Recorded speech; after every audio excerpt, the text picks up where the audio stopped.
ہندوستان کی صدر دروپدی مورمو نے گزشتہ روز ہندوستان کے کتب خانوں کے ایک فیسٹیول کا جو ہے وہ افتتاح کیا اور یہ اپنی نوعیت کا پہلا فیسٹیول ہے۔ ہاں، یہ خبر میں نے کل جب دیکھی تو مجھے بڑا اچھا لگا کہ کتاب خانوں کو ڈیجیٹلائز کرنا اور ان کو مرکزیت دینا، یعنی واقعی ایک بہت بڑا پروجیکٹ ہے، کیونکہ ہندوستان کے اندر بہت ساری قدیم لائبریری، جن میں رضا لائبریری تو خاص طور پہ معروف ہے اور جس کے پاس ہزاروں قلمی نسخے ہیں۔ واقعی میں اگر یہ کام ہو جاتا ہے تو یہ تو میں سمجھتا ہوں کہ علم دوست طبقے کے لیے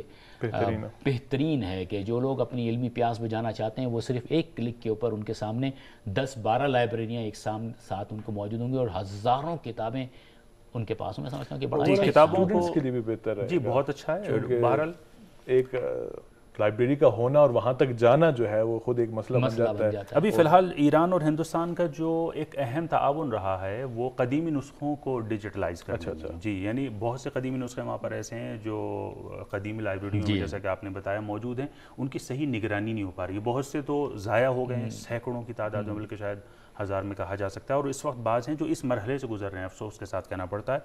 لیکن ایک وہاں پر نور مائکرو فلم سینٹر ہے، جی وہ ایران کا ایک ادارہ ہے، نور مائکرو فلم، اس نے جو ہے وہ بڑا اہم رول پلے کیا ہے وہاں کے جو خطی نسخے ہیں، قدیمی نسخے ہیں ان کو محفوظ بنانے۔ تو یہاں تو خیر ایران کے اندر تو کافی عرصے سے سلسلہ چل رہا ہے جی، اور اس مرکز نے 10,000 سے زائد فارسی کی کتب کو جو ہے وہ قلمی نسخوں کی مرمت کی ہے، یعنی مرمت اور مائکرو فلمز بنانا اور اس کی مرمت کرنا، کیونکہ بہرحال یہ اس طرح کا ایک سلسلہ پاکستان میں بھی پیش آیا تھا، اس میں بھی ایران کے جو ثقافتی مرکز ہے اس نے بڑا کام کیا ہے اس حوالے سے۔ یہ ایک اچھی پیش رفت ہے دونوں ملکوں کے درمیان جو ثقافتی تعلقات ہیں، پاکستان ہندوستان یا ایران اور ہندوستان کے درمیان جو یہ لسانی رابطہ ہے فارسی زبان کا، کیونکہ بہرحال